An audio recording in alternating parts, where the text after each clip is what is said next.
Hey, everyone. So I just want to talk a little bit about diabetic ketoacidosis and the things that I've pretty much been taught throughout my ER experience. So pretty much with diabetic ketoacidosis, known as DKA, there is a problem with insulin. So with type 1 diabetes, just kind of like to simplify it in a sense of to have two categories. Type 1 diabetes, they don't have any type of insulin production, given that there's this type of autoimmune disorder that pretty much attack those beta cells of the pancreas, which are in charge of creating the insulin. And given this, they have pretty much no insulin. And type 2 diabetes, they do have insulin, everything's normal in that sense, but the body has already become, let's just say, too tolerant for the amount of insulin it gives. Given that you eat too much sugar and the body has to create insulin, then it comes to a point where the body already kind of like adapts to that level of insulin and it needs more to do its normal things. So a thing that I can explain is kind of like when you take, like, there's an empty monster um, that I got for this video. And let's just say you normally take one of these every day, but it comes to a point after months or years that the one doesn't do the trick. So you need another one.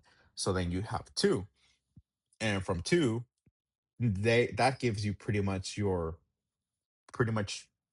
that feeling that you are awake, that you can go to the gym, that you can do X, Y, and Z, be productive, whatever.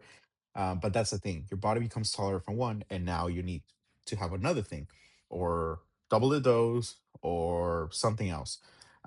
It's the same with coffee. Maybe just one doesn't do the trick anymore, so you need two to create that kind of like normal well being that you had back then, where you had your first sip of coffee and everything was good.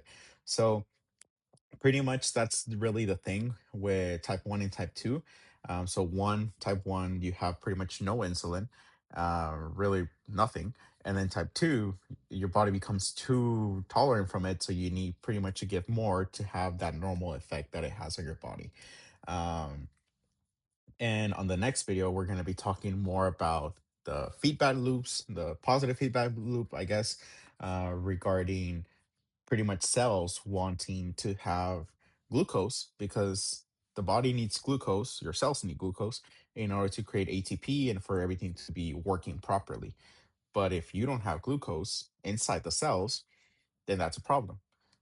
Because you can have glucose in your bloodstream, that's cool. But if it's not inside the cells, which is where the magic happens, then this is where we have the issue. And then the cells are going to be creating this type of communication with the brain to the liver, and the brain to the fat. Pretty much, just to summarize it, that creates CKA.